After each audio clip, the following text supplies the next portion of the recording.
mu iwanga lya Uganda okunoonyereza okwakulwa kulaga nti abaana omuto amalala 8 bawangalira ku nguudo nga bava mu maka gaibwe.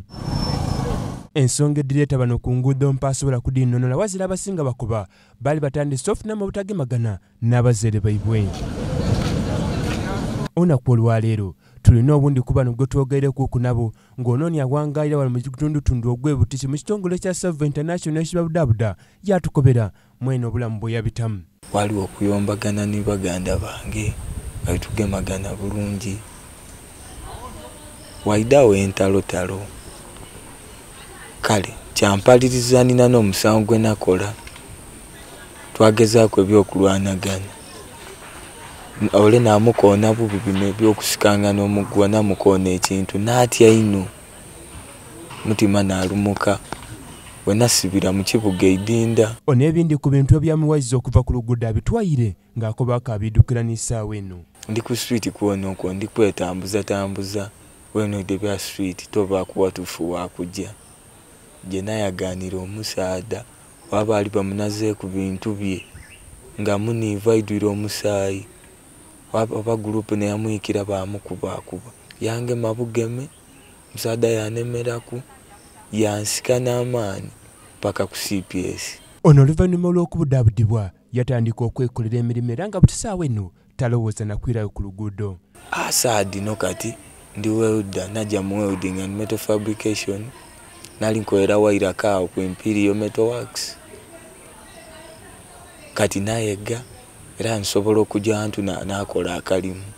Akagero ekibere nti olunaku olwaleero ekitongole kino kibere kiridaguzanga wekibiziza emyaka 12 nga budabuda abaana b'oku nguudo. Tukoze tuti twageramu oku ne director w'ekitongole kino yabaku ne byatuwayire. Issues edisinga divira mu communities, so wetubanga to addressing the issues editola abaana kuva ku nguudo. Era ng'omulama gwonna ku olwaleero ogubaire nti obutabankomaka n'obuli kuviiranga ku abaana bangi okujja ku nguudo tulina abandi kubaza betwogereko ku nabo. Ensonga eno baginonola. Omugala awuutiza amafuta n'omulenzi ye naye awuutiza amafuta. Omugala yanwendaye n'omulenzi yanwendaye. Ezira kuba nti mulenzi yenka. Leero n'abagala boona. Ngaife abazaire tutuuliza abaana wikala mfe ekyokuwisa kyakobi akoze ekintu ekikyamu tushakoze ekintu ngayina ensonga lwaki akikoze onokuwulisa ensonga lwaki. Era nga tukaali muli wayo ne bano buli omu atandise nga kunenya mwine ng'akuma nti nali kuviiranga ku obuzibu omuli bababa ne bamaama. Engeri bafuna ebibiina bafuna esente okwikikana ng'ebirowoozo byonna bijja ku bibiina kola sente olabiranga obuvunaanyizibwa tabutuukiriza bwona tabutuukiriza. Kale omusaala gy'okwiraka nga byakwera genda byayitira kaveera ezinda kyenga n'omusaala talikumufa kubanga alimwe n'afuna esente asobola okuyingiza esente y'abaana mu bibiina tiyeguya. Omwana yasaba akatabo ewe wasigala okoba oti ajja yani jaye maama we mbegano muzaite no ni mama tituda kulingira nti zena jaye baba be zensala kugema mbago yange napakalisa abantu nagula ekitabo. Mu kitundu kino twogereko ku nabudabuda abaana bano nga bakava ku luguudo yena yaba ku byatukobeire.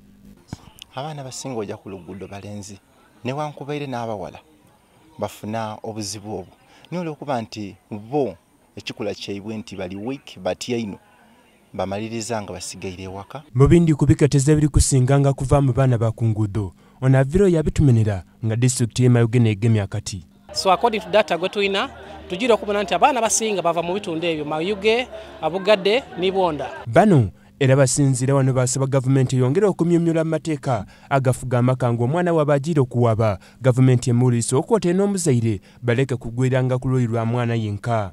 So chitulina okola right now kubona nti we work together closely with the government kubona nti to sharing information then to devising solutions on how to resolve or to solve issues of children coming on the streets. N'ekiteeso kidde ku government tukoba nti omwana etutulugunya omuzaire yenka wena muguliriza ensonga d'omwana omuzaire. Ninze Sam MWESIGWA Baba TV Amakonde.